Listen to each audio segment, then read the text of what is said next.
ngo dusabe Karamage ahaguruke.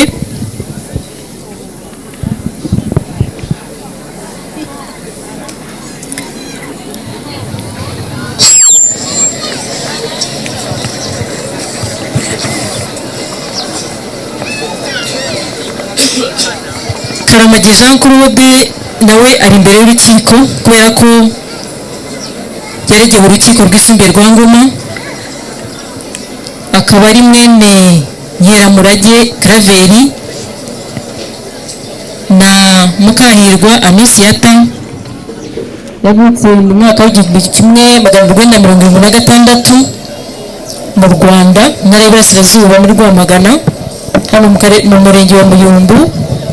Bujuju ni umuturage wanyu muramuzi, akaba nabo abarizwa. Mwirondoro n'uwawe Karamage?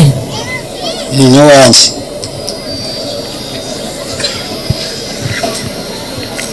Ijambo tureba ubushinjacyaha ngo busobanure impamvu Karamage Jean Claude ari hano imbere y'urukiko.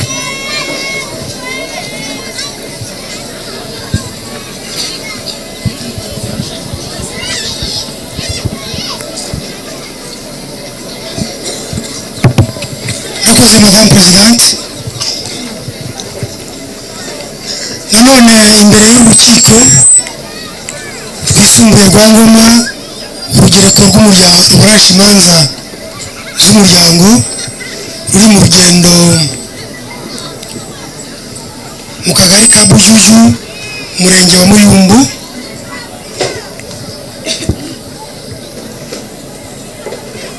twabazaniye Karamage Jean Claude tumurega icyaha cyo kwica umuntu abishaka nk'uko giteganywa kandi kigahanishwa ingingo y'Ijana na 7 itegeko nimero 068 takakoni tuvuge wenda iyo ngingo twihuse n'itegeko ingingo y'Ijana na 7 itegeko nimero 68 agakoni kaberamye 2018 cyo kuya 30 Kanama umwaka wa 2018 iteganya ibyaha n'ibihano muri rusange. Iki cyaha rero Madame Presidente akaba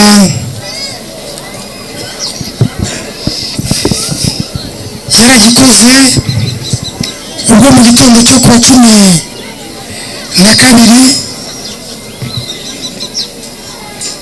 ukwezi kwa kabiri umwaka turimo wa 2006, urwego rushinzwe iperereza cyangwa se urwego rw'ubugenzacyaha RIB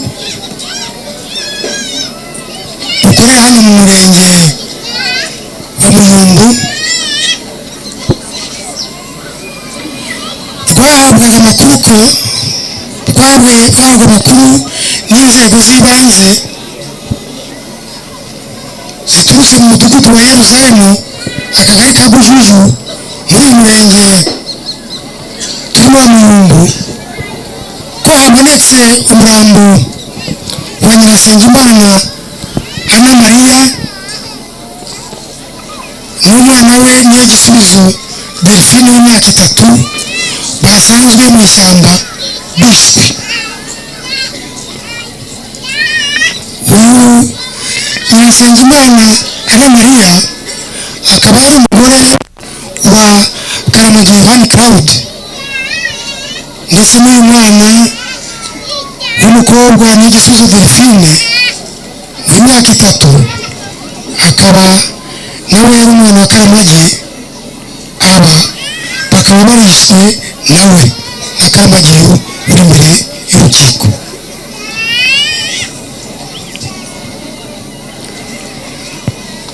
Nguko uko byagenze Madame Presidente. Mbere yuko tujya mbere twabasabaga ko mwamutubariza niba iki cyaha aregwa acyemera tugomba kugira icyo tuvuga turagushimiye. Karimage Jean Claude uri imbere y'urukiko, urukiko rukakubaza niba icyaha ubushinjacyaha bumaze gusobanura ko wakoze ucyemera cyangwa se ugihakana. Ndacyemera. Iyo umuntu rero yemera icyaha asobanura uko yagikoze, ntabwo asobanura impamvu yabimuteye. Usobanura uburyo icyo cyaha wagikozemo. Tuguhaye umwanya.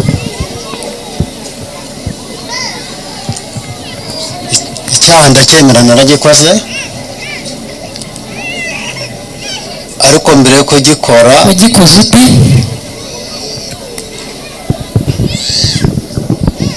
nagikoze bitewe n'amakimbirane nateranaga n'umugore. Ute ntabwo tukubaje ngo kubera iki wagikoze ute, gusobanura igikorwa ku kindi, igitekerezo, intambwe wakoze kugeza ikintu gishyize mu bikorwa, nibyo dushaka.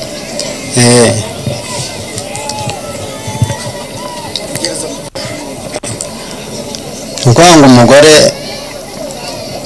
yagiye mu isoko mu gitondo twatonganye, hanyuma agenda hari amafaranga yari afite namuhaye ngo yongere ubucuruzi bwe akora, kuko nari maze igihe kinini ajya kurangura agacuruza detaye ariko bwije cyane. Ubwo gutaha ko bwije njya akoraga imirimo yo kuvoma no guteka, nyuma yo kumva mu kazi nkagerekaho no kujya kumutsura.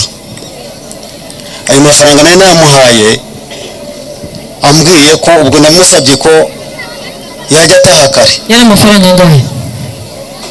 Yari 500, ariko nyuma yaho naje kumwakamo 100. Mbonye ari gutinda kuyakoresha, naje kumwakamo 100, arari hasigaye 400. Akaba ari gukora iki amafaranga? Ayo mafaranga nayo namuhaye ambwira ko noneho agiye kuzajya agenda akarangura, hanyuma nawe akaranguza agataha kare, noneho bityo agakora imirimo yo mu rugo, nanjye nkabona uko njya gukora akazi kanjye.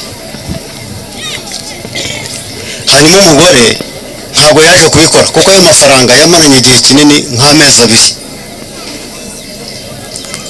Amafaranga amusaba kuyansubiza kuko yanze kuyakoresha. Amafaranga yaragumye arayanyima, arayabika, ambwira ko atazayampa, ahubwo ko adateganya no kubana nanjye, ko ngomba kuva muri urwo rugo nkareba iyo njya. Nanjye ndaramubwiye ntabwo nava muri uru rugo, n'urwanjye ntabwo nigeze nkwinjira, nagushatse nta nzu mfite, tubana mu icumbi, ngeraho nubaka, nta mpamvu nava mu nzu yanjye. Wambwira ko igituma ngomba kuva muri iyo nzu ari impamvu z'uko afite ikibazo y'uko yabyaye undi umwana, kandi nkaba nzi neza ko yamubyaye ahandi tutazabana neza. We niko yambwiraga, ambwira ko byanze bikunze, arambwira ati none uwo mwana ko mufite nkaba mfite n'uwawe nabyaye imbere, kandi nitujya no mu mategeko ntabwo inzu bazakwemera kuyibamo, nzahoraza mpaka tujye mu mategeko bayigukuremo, nushaka kuzijyana hakiri kare, kandi nutanijyana ubushize ko nigeze kugutera icyuma nkaguhusha, nzongera nkigutere n'ubundi. Umugore naramwihoreye,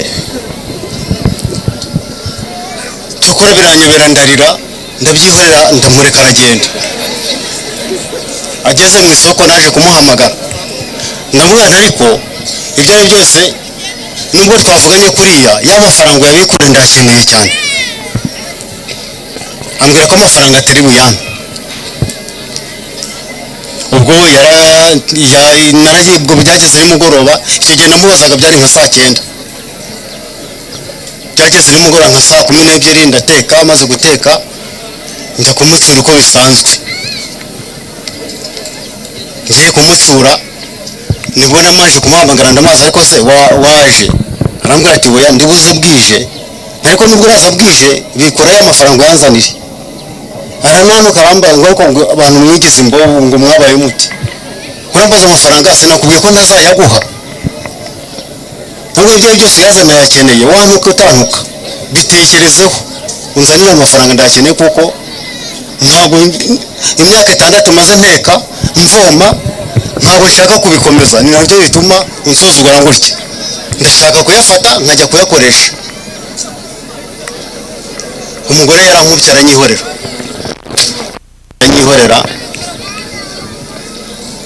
nuko wansabye ko ntarondora byose uko byagenze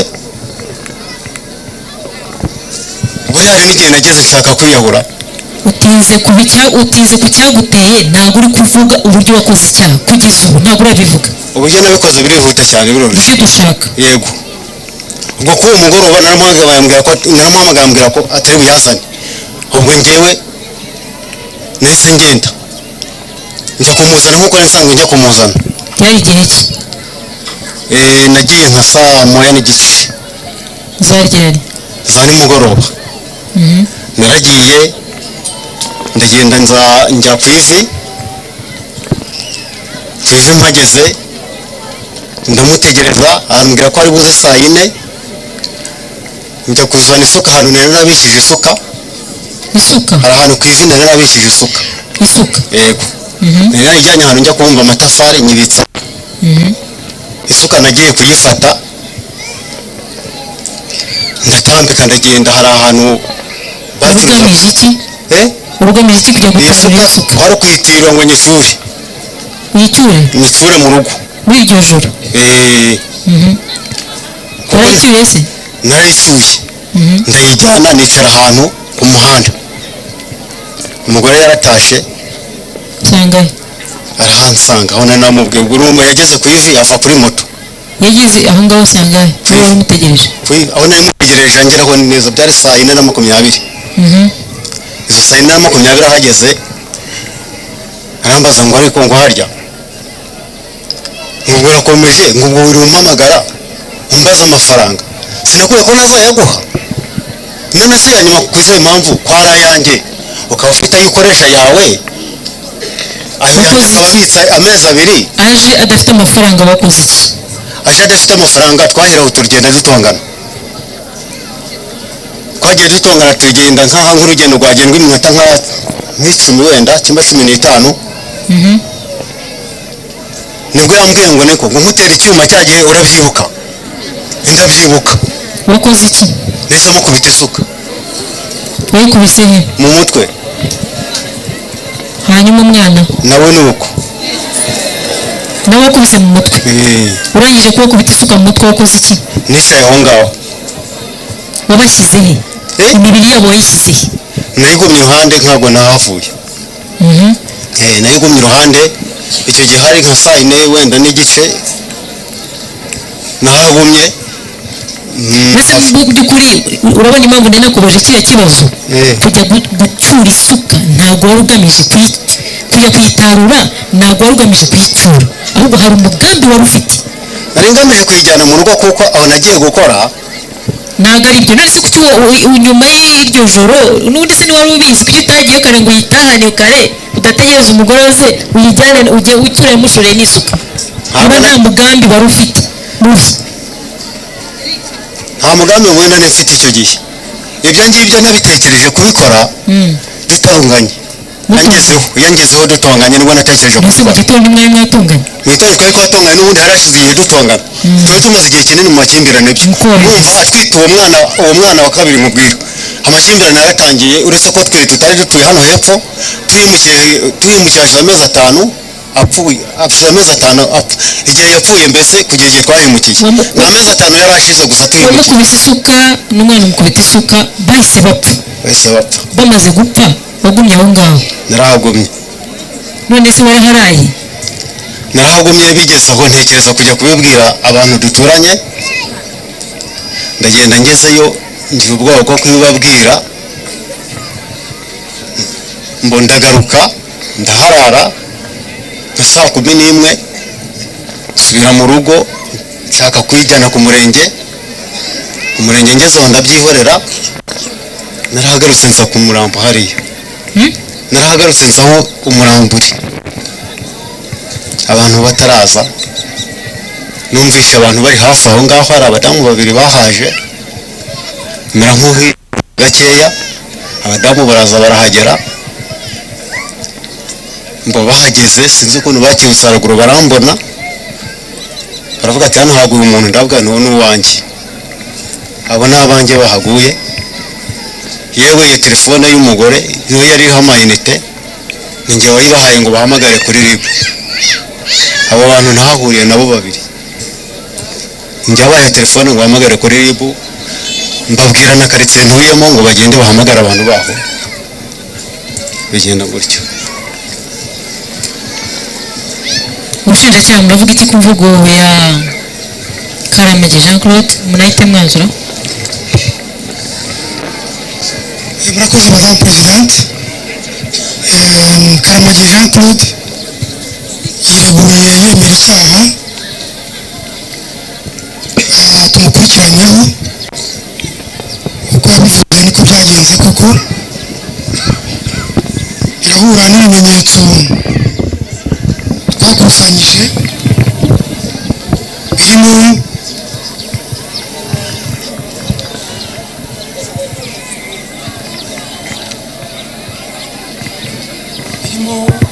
kwemera icyaha kwe, ibazwa rye mu bugenzacyaha no mu bushinjacyaha, birimo imvugo z'abatangabuhamya babajijwe, zirimo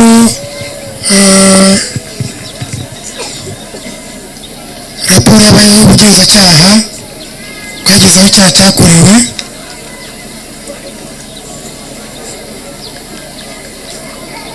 birimo telefone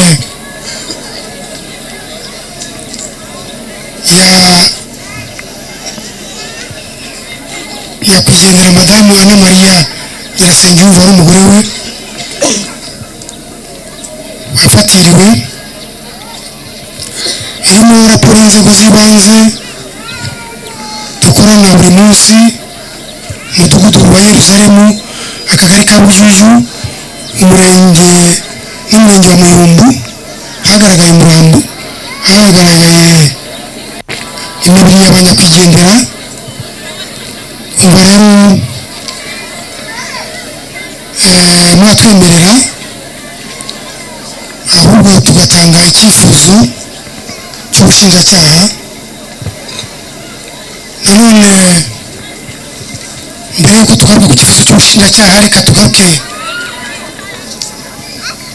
ku ngingo ya 13 na 14 itegeko nshinga rya Repubulika y'u Rwanda risumba ayandi yose tugenderaho, aho rivuga ibijyanye n'uburenganzira bwa muntu. Umuntu n'umunyagitinyiro n'indahungabanywa, kandi leta ifite inshingano zo kumurengera. Nubwo madamu Maria atakiri ku isi n'umwana we, kuba harafashwe uwagize uruhare mu kumwica tukaba twamuzanye imbere y'urukiko mu mbaga y'abaturage bangana batya, nabwo ni uburyo kugira ngo uwakoze icyaha gihanirwe, nabwo ni ukugira ngo umuntu wese utekereza gukora icyo cyo kuvutsa ubuzima ataramuremye akwiriye rwose kubicikaho. Nta muntu wemerewe kuvutsa undi buzima, noneho byagera mu muryango byo byatera agahinda cyane. Ni gute umuntu nka Karamage yatinyuka agatekereza agashyira mu bikorwa kwica umugore we, umugore wamubyariye abo uwo basa nawe akamuvutsa ubuzima, umugore wemeye kuva iwabo akaza gufatanya nawe kubaka urugo, kubaka umuryango. Umugore wamufashije mu nshingano zose, akamusasira, akamusegura, agatinyuka, akamufata ubuzima, biteye agahinda. Nta kundi twabigenza rero, itegeko ryabiteganyije uko. Ingingo y'107 wenda reka tuyisome. Ingingo y'107 nyanganiye n'ubwo bwije isome rwose tuyumve.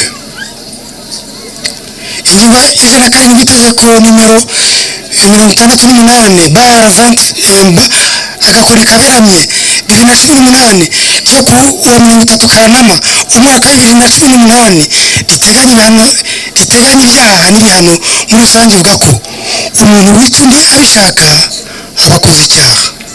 Iyo abihamijwe n'urukiko ahanishwa igihano cy'igifungo cya burundu, niko itegeko rivuga. Nk'uko rero amategeko abiteganya, Karimani Jean Claude afungwe burundu. Ibyo bibere isomo abanyabujumba, abanyagishaka, aba Yeruzalemu, ahantu Yeruzalemu rwose tuzi n'amateka y'igihugu cya Yeruzalemu havutse umukiza. Bakwica umuntu bizabera isomo abanyamuyumbu, abanyarwamagana, ab'intara y'Iburasirazuba n'ab'igihugu cyacu cy'u Rwanda, ko kizira kikazirizwa kwica umuntu. Ariko gufata ubuzima umwana wabyaye n'umugore washatse biragatsindwa ntibikabe mu Rwanda. Turabashimiye. Ku bijyanye n'amagarama y'urubanza azasonerwe mu izina ry'ubushinjacyaha duhagarariye, mu izina ry'abaturage ba Bujuju no Muyumbu, bayobozi bacu b'akarere ka Rwamagana, bayobozi b'inzego z'umutekano mwaje hano kudufasha kugira ngo igikorwa cy'ubutabera kigere ku ntego.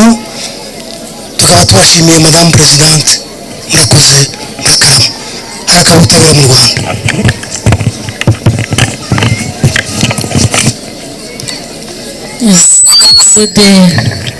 ubushinjacyaha bugusamiye gufungwa burundu. Ubundi burundu nicyo gihano tugira gikomeye, ntabwo bwasobanuye impamvu, ariko wishe abantu babiri icyarimwe ako kanya. uravuga iki ku gihano ubushinjacyaha bugusabiye? Murakoze.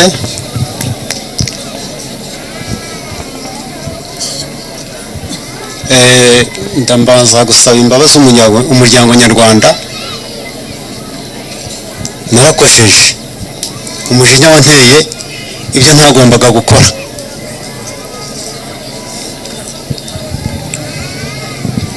Bitewe niyo mpamvu nasaba imbabazi umuryango nyarwanda wose, nasaba imbabazi abaturage bari aha bose ndetse n'igihugu muri rusange. Ariko nyakubahwa Perezidante w'urukiko, nasabaga kuba nagabanyirizwa no gusubikirwa. Murakoze.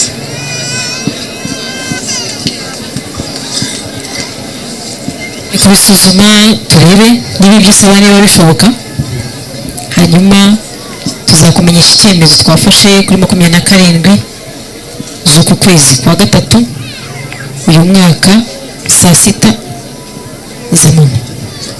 Murakoze. ubwo mu kanya muraza gusinya mbere ko musubira aho babacumbikira.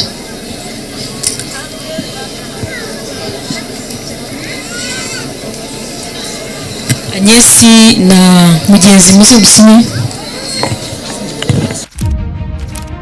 Muri iki gihe tugezemo, abantu benshi babaswe n'ingeso zo kwikinisha.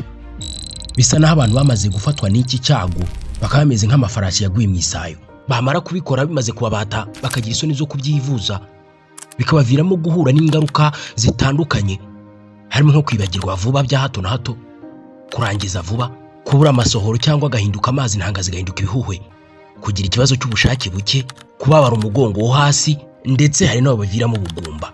Abantu bikinishije cyane bakaba barabaswe nabyo bakabura uko babigenza, bakeneye muganga wizewe bakamubura, bagahora bashaka kwivuza ibi bintu ngo babikire ariko bakaba barabuze uburyo. Igisubizo ni kimwe, ni muganga Agape. Ku bindi bisobanuro mwatwandikira cyangwa mukaduhamagara kuri 0788 24 62 50 cyangwa mukadusanga Nyabugogo aho dukorera. Kandi n'abafite ikibazo cya amibe, igifu, umugongo nabo turafasha bagakira. Kwa muganga Agape wahageze aba yakize.